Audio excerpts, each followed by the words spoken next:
All right, it's time to default to your extraordinary self.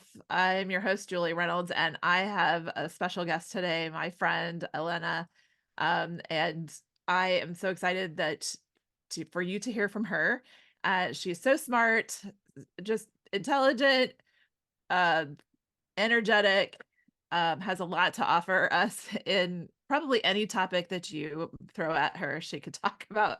And so I love that. She's a nurse practitioner, and we are in our part 2 of our end of life conversation and talking about, because we want to highlight, this is National Health Information High Awareness, was actually April 16th, right?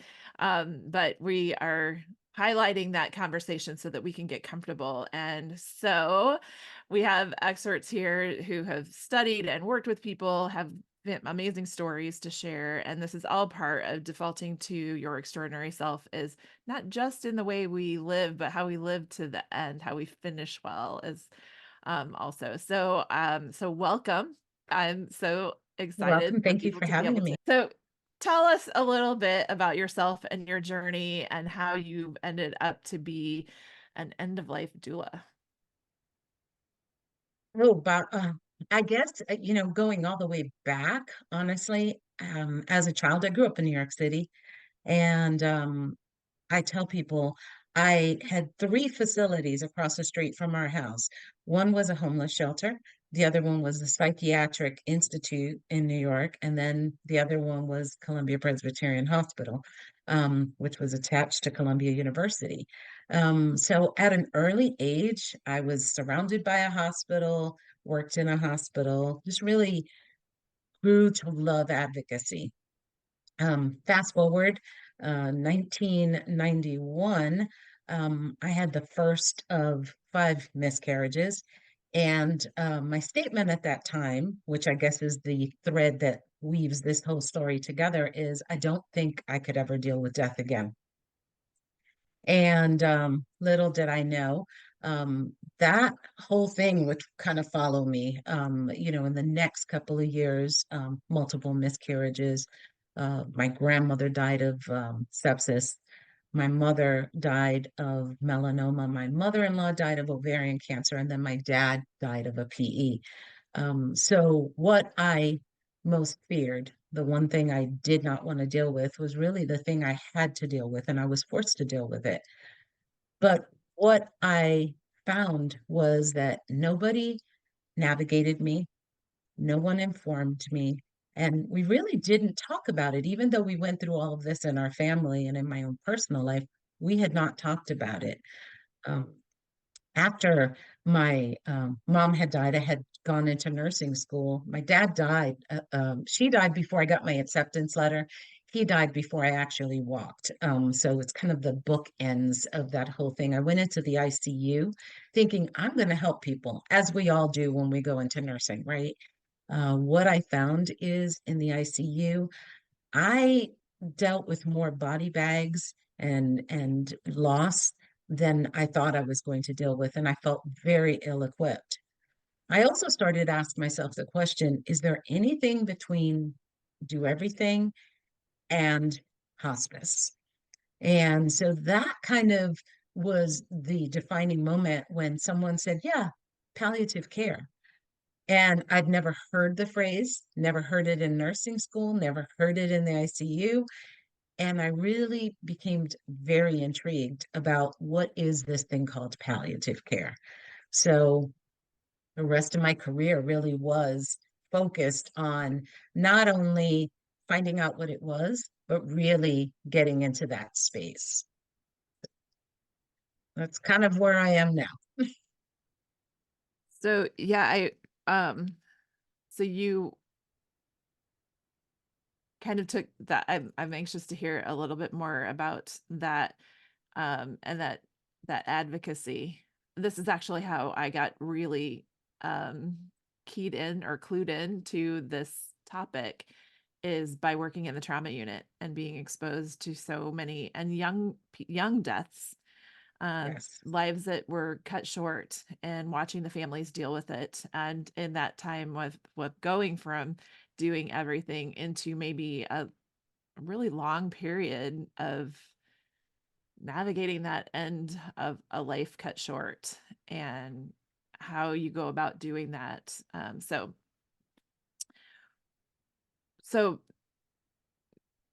tell me about your end of life doula. So you were you tried to avoid all of those experiences. Yeah. Yeah, and I think having all of those experiences, I'm always intrigued by the journeys that we take. I have not had that much loss in my life. Most of my experience has probably been expected, not a whole lot of unexpected experiences. And you have taken that pain, things that could have undone you, and just put out in the world something beautiful and decided to help other people with that process. And that is so inspiring to me. And it also creates that thread of interdependence that we Yes. have experts like yourself and people who've been through it to guide us through in a way that you didn't have those guides. So what I does that agree look like for you? 100%. Well, one of the things that I had vowed, just like you said, was to never have a family sit there as blindsided or uninformed as I was. I didn't understand when my mother was on her third line of treatment, and when she was being offered experimental treatments, that really meant we were at the end of the line. We really just thought they were continuing with very aggressive treatment, never ever understanding that this was palliative all along. I mean, her cancer, her melanoma, and this is back in 2004, where we didn't have the immunotherapies and everything that we have now. It had already metastasized. She was stage 4 when she was diagnosed, but we never quite understood that this was just buying us time. We, every time they told us she was responding, we thought that that meant she was getting cured. We didn't understand that that was keeping it at bay, and they were happy that it was not progressing more aggressively. So that's just the simple thing that families just don't understand our language, and what we're saying. So I found myself when I became a nurse in those situations, as we all have, many of us that are in nurses or in healthcare, where we sit there biting our tongue because they'll say, how are they doing? Well, they're doing well. And, or as well as can be expected, what we didn't tell them is what was the expected, right? Um, so when I went into hospice, because I did go into hospice after ICU, I thought, I'm going to go into hospice. This is going to help solve this problem because I'm going to be part of the solution. I'm going to get them on hospice. What I didn't realize is the stigma that people have when you even mention the word hospice or when you mention end of life. So they have this perception that if you sign on hospice, then your loved one's going to die about 2 days later. And unfortunately, that's something that we created as a healthcare system because we put people on hospice way too late. So we do get that outcome where someone gets put on hospice and next thing you know, they have died. So I then, like I said, I started to struggle within myself because I was saying, we're not getting people in time. What I started to find, we joke around that if you have a nurse or a doctor, in the family, right, everybody calls you. Well, that happens with your colleagues too. I found myself, fielding a lot of phone calls from physicians and friends and nurse practitioners, nurses, all kind of healthcare professionals that you would think would know better, that you would think would know how to navigate through this system of end of life, and they couldn't. They had not been trained for that. They were not prepared for that with their own parents, with their own loved ones. And so I really started doing a lot of this work independently of any role that I was in. And I said, well, then how do I do this? Because we have to be very careful when we do things outside of the work environment that we're not crossing over our roles. and not working outside our scope. How do I do this in such a way that one, people will embrace it and not be afraid of it? And two, I am not giving medical advice because really what I was doing for people, I was just either navigating them or I was accompanying them. Either one, was kind of, outside of the realm of doing my nursing work. And then I heard this term, end of life doula. And I'm like, what is that? And so that was another defining moment where I said, what is this? And so as I went through the training, I thought, this is what I'm doing. This is exactly what I'm doing. I'm helping people make those decisions. But what we want them to have is informed decisions, all of the information they need to make that decision. um, More recently, because I do end of life doula work, because I'm a nurse practitioner, because I'm an educator of nurses, people are like, so exactly what do you do? I could not put a finger on the one thing that I do the most. And I came up with a term that I've coined, and I tell people I'm a professional quality of life navigator. And what I feel that that is so many times we come up with a plan of care, some type of plan. We move forward with aggressive therapies, aggressive treatments, all of these things. And I remember sitting in meetings at times saying, did we ask the patient what they wanted? And I'd get these looks like, well, they came to us, right? So we know exactly what they want. They want cure. But that was never clearly defined. And if you look in a chart or anything else, we're not going to see that. So, Yeah. where I think we need to start, the first question, we cannot develop a plan of care unless we know the goal of care, right? We've always said that, except that the goal of care starts with one question, and that is, tell me what quality of life means to you. Because I can't What define a that. great question. And I bet that is a Yeah. hard question too. Absolutely. Yeah. Absolutely. And that's where the navigation takes place. That's where advanced directives and having conversations with your loved ones and your healthcare team really is pivotal. This is a process, it's not a one-day thing. This is a conversation that takes place over time. And helps you really narrow in and define. When I would go in and see patients in the ICU and they'd ask, what do you do? Because they always want to know, what are you doing on the team? I tell them, I'm the person that helps you define the line in the sand. And then I tell you we're coming up to it. I love that. Mhm. And I think that that's that is really how I think of probably it. the most powerful thing about my experience is what really made me want to get on the solution side of this or the right side of this, the more peaceful and natural or um, aligned side of this is that there were a lot of families that didn't know where that what that was. And you spoke to that a little bit with we don't and whether it's knowledge deficit or if it's just comfort or time, sometimes the barrier with the healthcare. I'm kind of curious what you think. Where do we need to change in healthcare? What is the thing that when you talk to your provider, what is the thing that you need to look for or the question to ask or the thing that needs to change to make those conversations happen and, I'm obviously we can get someone like you, Yeah, on our side, on our team, but not all of us get that. And those aren't, right.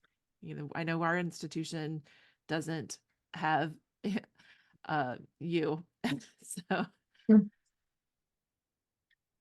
I think the first thing we start with is listening. We have to ask a question and we have to be prepared to listen.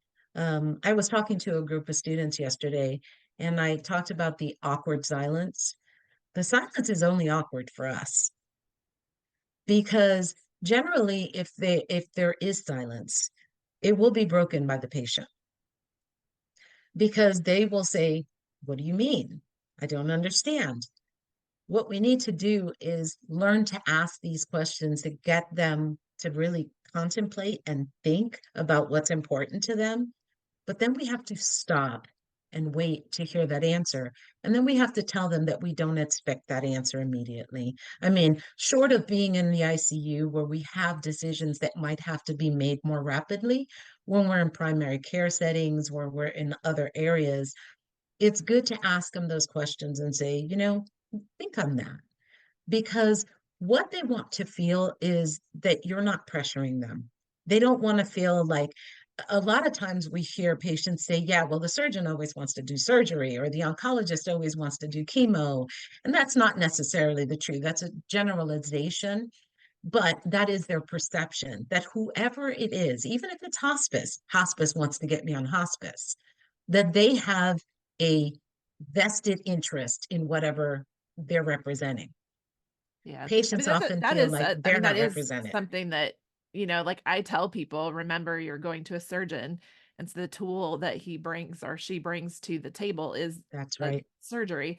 And so you're going to talk about their expertise and Yes, remember that they're just going to tell you what they know about this solution. And then you go somewhere else and you say, what are my options? And they will tell you. The surgeons that I know don't do surgery on everybody, but I also right, know that they will do surgery on anybody who wants surgery. right, So a lot of times, I'm kind of curious about in these conversations, a lot of times hope is part of that. We've heard a lot about hope. You don't want to take away somebody's hope or what that does. And I think there's a fear in if I take their hope away or if I say something they're just going to go somewhere else there's a lot of things that people hear incorrectly in those times of crisis. What are your thoughts? I love that, holding space and really listening in that silence that right, people can process that, right? Where have right. you seen that? What would you say to a provider that says, I don't want to take away anybody's hope by telling them there's they're at the end or they're at that line? I love that question. I love that question because it's been asked of me, I mean, so many times. But what I tell people is we take hope away every day. We do.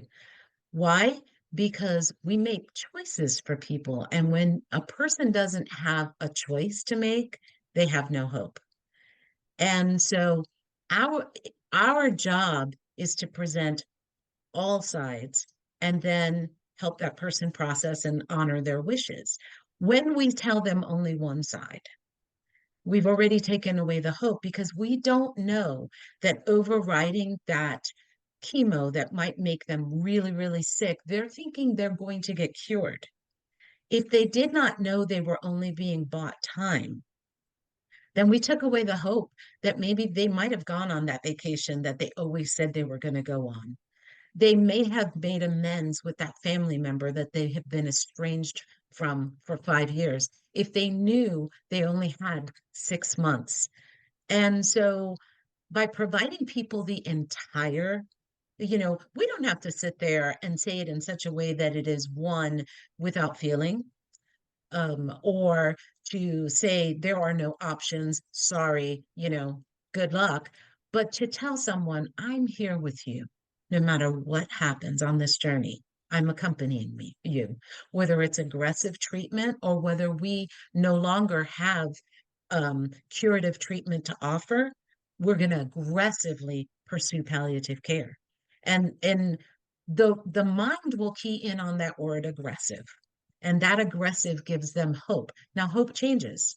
And I may have had this conversation with you in the past about when we're younger, right? We hope we get out of our parents' house because, we know it all and we're going to just rule the world.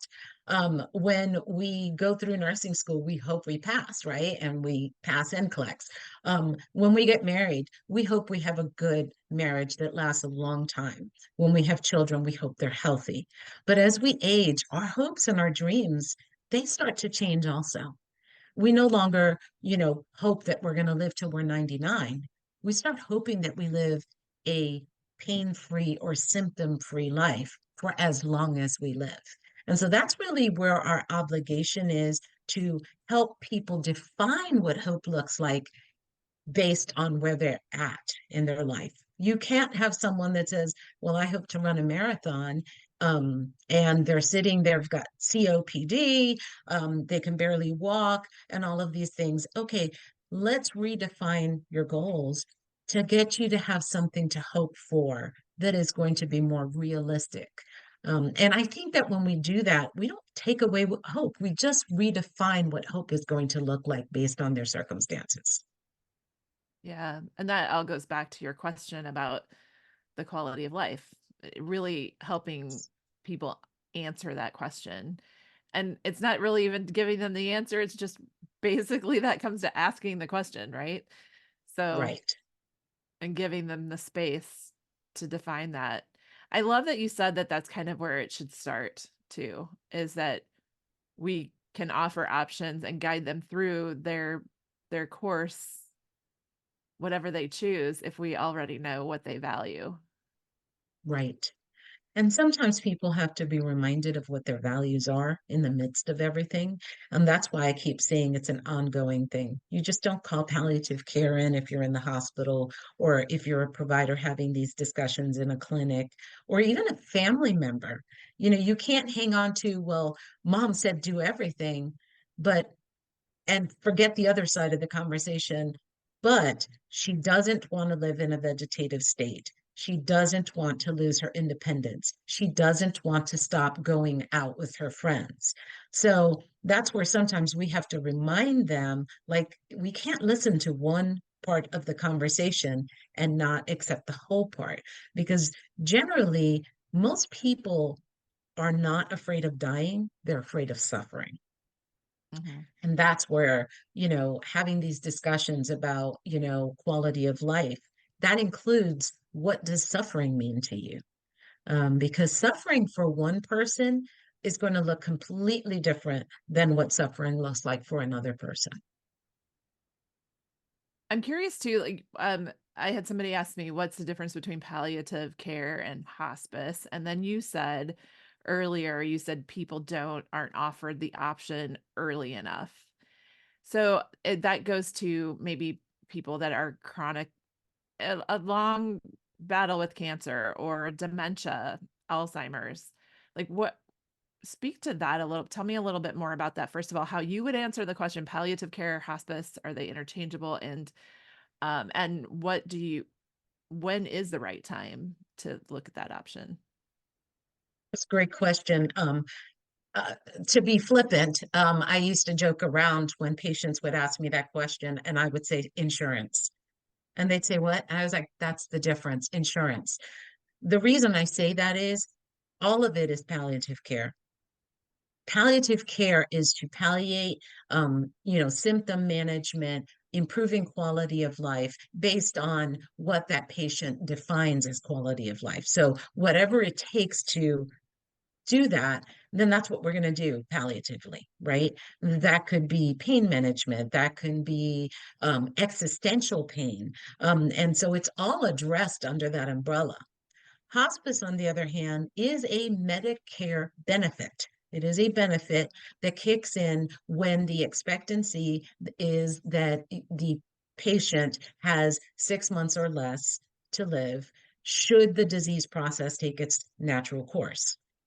Now, with that said, we have an excellent example of someone that's on hospice and has been so over a year, and that's former President Jimmy Carter, who has been, he just celebrated his 1 year anniversary of being on hospice. And so there's very specific rules that Medicare say, you have to be showing decline. You're not seeking curative treatment for that disease. That doesn't mean they don't address it with therapies. You can have palliative radiation if you had a tumor in your throat, because that is going to improve the quality of your life and allow you to swallow, right?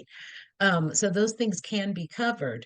And so that's why I say it's a philosophy is all palliative care, which is how do we address your symptoms? The difference is that hospice has very specific parameters based on the Medicare guideline of what can and cannot be pursued as a therapy. And also with that are benefits that kick in. such as a nurse and a CNA, a chaplain, a social worker, equipment to the home. So it is very beneficial for people that are within that window.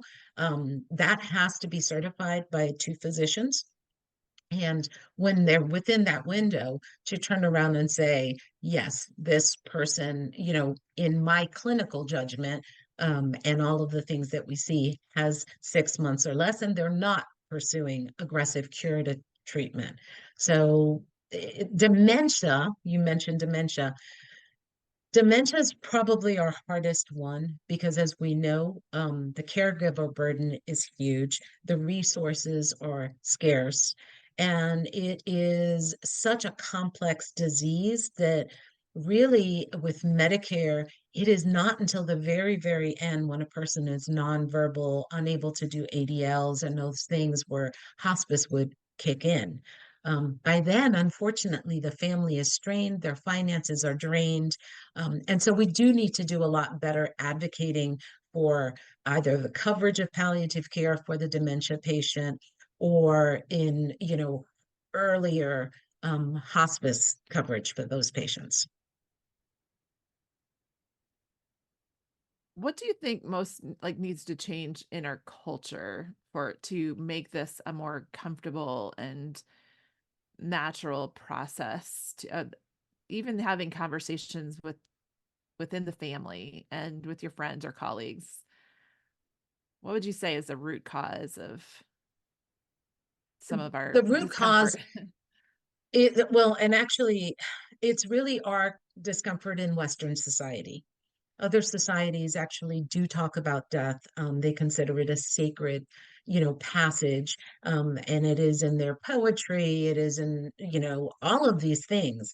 Ironically, in a society that ascribes to more the Judeo-Christian, right? Um, there's this belief that there's something better to come, but yet, that segment is actually the least likely to have these conversations, evidence has shown us. And so, what I tell people is that's why I love the term end of life doula. When you think of a doula, right, most people think of birth doulas.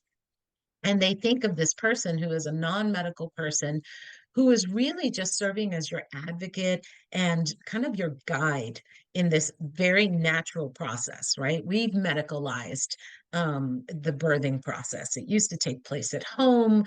We had our midwives that came in and helped with this, and then we medicalized it and we put it in hospitals. Well, we've done exactly the same thing with death. We have medicalized it.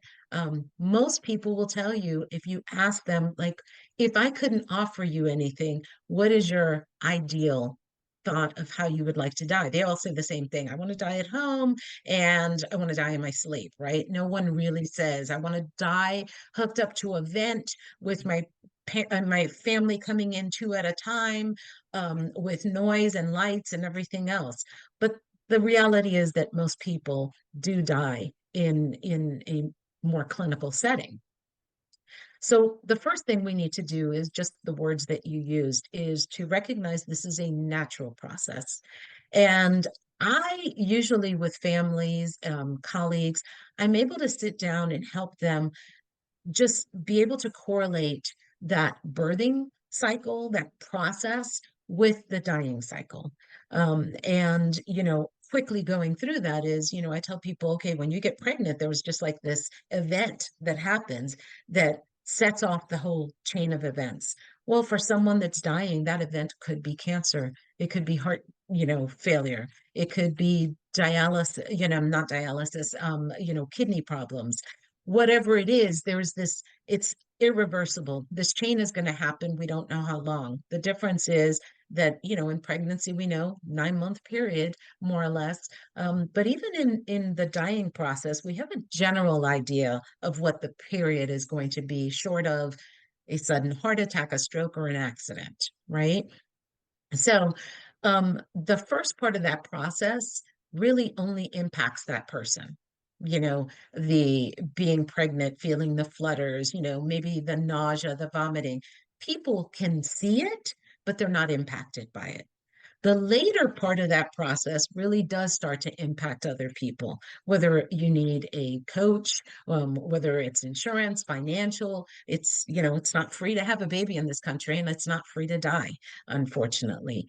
And so, we think about that, and then the body starts to prepare for pregnancy. I mean, delivery. All of these changes take place in preparation for this final act, right? Well, so does the same thing happen at the end of life, right? We have this preparation of the body to die. Um, and then finally, what happens is, most people don't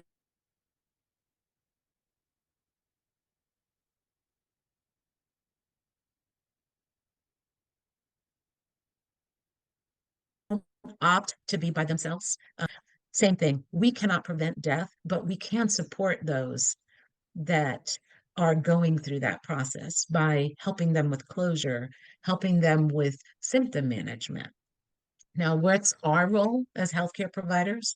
Um, in the birthing process, we really should not intervene unless the life of the mother or the fetus is in danger, in which case then we do interventions to make them more comfortable and make it safe. Same thing with end of life. We hear things like morphine, and people get really nervous, but I call morphine the epidural of death, because it does not cause death, just like an epidural does not cause delivery, but it does relax that person for that natural process to continue, until, the final outcome, which is either birth or death. So like I said, getting people to understand that. Now, in birthing, we have a birth plan. In death, we have advanced directives. Both of those guide both the healthcare team and our loved ones to understand what are our values and what are our wishes. And last time I checked, when I did my birth plan, I did not go up, pay my copay, and have my baby. So the same thing, and that's where we have to normalize this. Doing advanced directives does not mean that you're close to dying, you're going to die right now. It just means that eventually, and that could be 30 years from now, this is what you would want done if, when that process starts. So that was kind of a lot, but I hope that explained, where I'm coming from. Yeah, and of course, I'm getting curious. First of all, you mentioned the Judeo-Christian population tends to be the ones that maybe are most uncomfortable with that, and as far as our culture goes. And it kind of connected with me, like the same thing that makes us, puts us right in the medical experience of death instead of the natural experience is we look to experts to tell us what to do. And in the church, we look to experts to tell us if we're on track. Are we are we going to heaven or hell? Right, Are we behaving in a way that is going to give us that hope of eternity? And it gets confusing and people hear things that they you know don't that aren't true and right, confuse the issue and then lean to like make you feel like you cannot make this decision. This isn't a decision you get to make yourself. So you go to a right, provider and you don't get to make that decision yourself. They are going to tell you what is going to happen and what is available to you and this is how it's going to go. And it's the same thing maybe when we're as a spiritual experience, we're looking to experts to say this is what you do or don't do. Is that we look for somebody to tell us what to do instead of stepping into our own power and our own experience and really embracing our own values.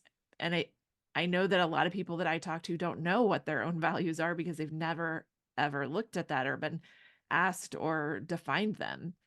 And I love that you're again going back to that, just ask the question and sit there until they know the answer because they do know the answer on what's important. yes, You mentioned this is where it was going. Advanced directives. How would you like when I know that I ask my patients every patient gets asked about advanced directives because it's a regulation now and we have to screen for that and we have to download their advanced directives and we have a form that is very generic and it's basically and people fill it out quickly and they get it notarized or whatever their process is right, but it doesn't really answer the questions that we're talking about now, and it doesn't speak to the process that you're saying needs to be in place to allow that to be a beautiful, natural process for everyone. As painful it is as it is, don't want to make light of that at all. But so how do you go about advanced directives to lead us in that direction?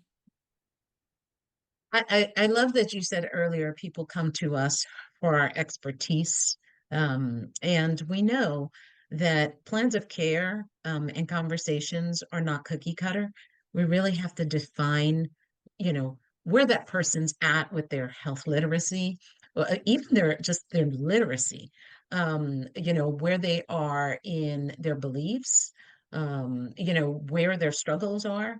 So I honestly, even when I ask someone, have you completed advanced directives? I still give them a different type of document. I may not give them the legal document because they may have just signed that, like you said, generically in a hospital without a conversation, without really thinking and contemplating and having discussions with their loved ones. Because as we know, as healthcare providers, it doesn't necessarily matter what you say you want, because if your healthcare advocate, if your proxy comes in and makes a different decision, they can legally do so. And that's disturbing. That causes a lot of moral distress at times with rest of the family or the healthcare team. And we've seen it happen time and time again. And that's why I continue to hammer home that discussion, that this is a conversation, a discussion that has to take place so that everybody really understands the values that are important to you and that really drive your life up until the last moment, last breath that you take. So I have actually several ones that I use. I may use five wishes with one person. I may turn around and use the conversation project with another person. I may give somebody that has completed advanced directives a document that's called Prepare for Your Care, because it generates and stimulates some discussions. I also have, there are cards out there, card games, so to speak. I don't want to call it a game but it stimulates conversations amongst family members. Instead of sitting there with a document saying, let's talk about this document, it may sit down and have a conversation about some of the things that we've said. If you knew that you only had a limited time to live, what would you want to do? That's not necessarily narrowing down, saying, okay, tell me exactly, but that is giving you a general idea of some values that they have. Those conversations can then drive you into saying, those are great points. I didn't know that, Mom. Um, why don't we put that down on paper? Because I think that's important for your team to know. I never knew that this was important to you, and I want to make sure that I honor that. So maybe it could be something as simple that that person says, my faith is very important to me, and I would like hymns played while I'm in a hospital, while I'm dying. Well, that's important, and that should be honored. So I think we have to pick the person and pick the area that's going to help the most. So sometimes completing advanced directives is best done by a chaplain, because that person has some more existential pain, or some spiritual distress that maybe they need to work through. And there are, a lot of chaplains on our team. They're amazing members that can sit down and help them work through that and help them complete advanced directives.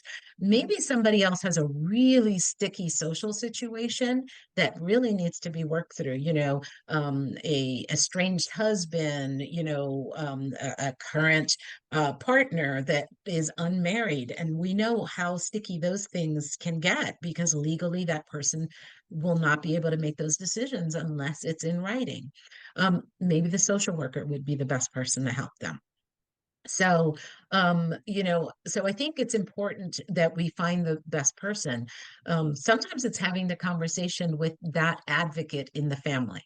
So there may be three siblings, and only one of them is really being realistic about what is taking place, and where the course of the disease is heading.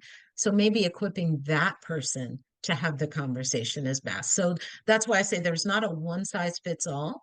And that's why certainly getting out there and recognizing that there are many paths to one thing, and the one thing being having those conversations and defining what's important to you.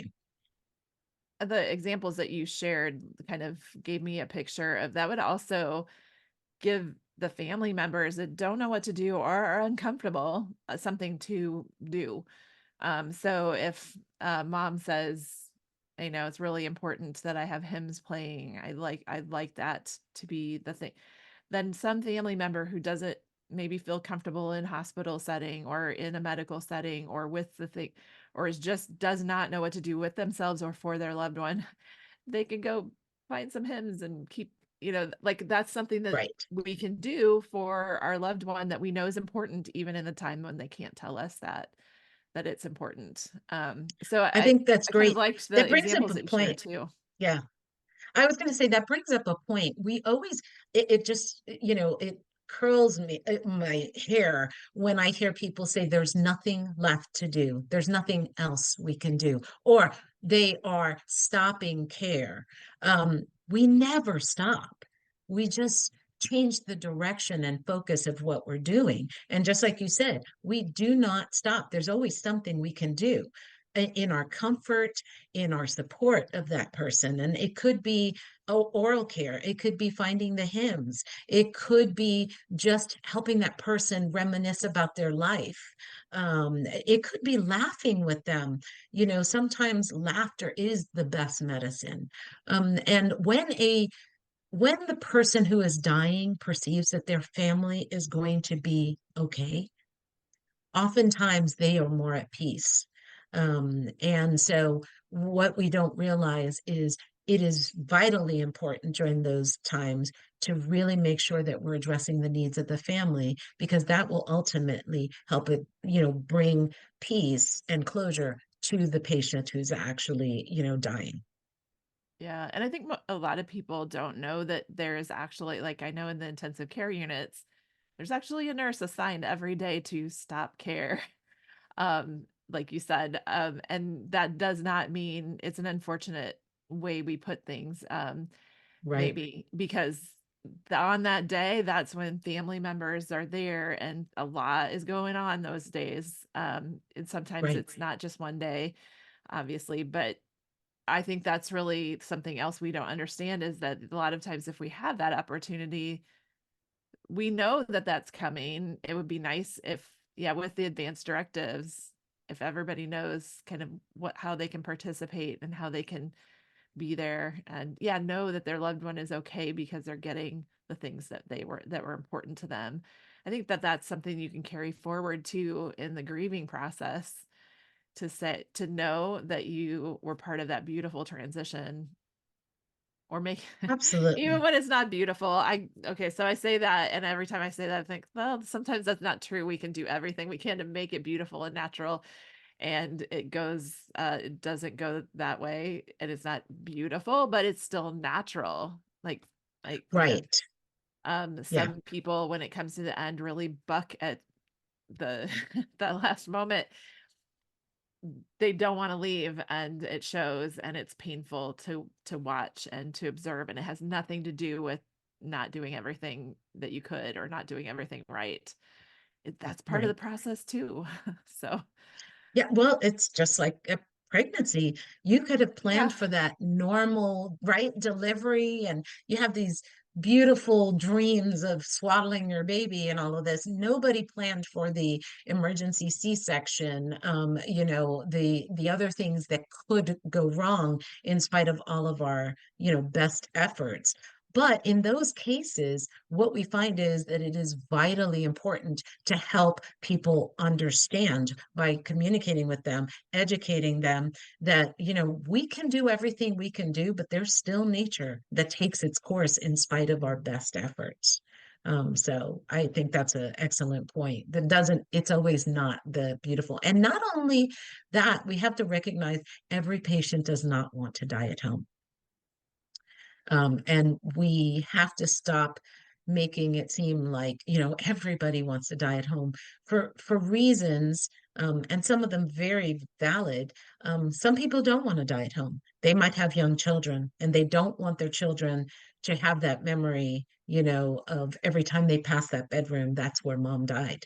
And so we have to recognize and be able to support, even when people, put that in their advanced directives, like find a place, but it cannot be my home. And so those are conversations because coordination, as you know, has to take place for that not to happen. So once again, why it's important to have those conversations. Yeah, I love that. This is such an important topic, and thank you for having it with us, and thank you for the way that you show up in the world, and move this forward. Because I think defaulting to yes, defaulting, making your extraordinary self your default mode embraces all of it. It makes the painful things and all of that spectrum. It makes it a little, the mystery of life enables us to really embrace it and make it beautiful, and just experience it in the way we're meant to, even when it doesn't go the way we um, Right. would write it out ourselves. Maybe sometimes it can be better. Exactly. But yeah, so thank you. And this is, obviously something that was really on my heart and my mind. I want to get better at this. And so I appreciate having resources. And can we share those links? I can share those links then, to the resources. Are those all things that are Absolutely. accessible, or are they Yes, only? those are all Okay. accessible links. And Okay. I can send you that information. One of the things I on my webpage, it's in Okay. progress, Yeah. but Tree of Life Health Consultant.com.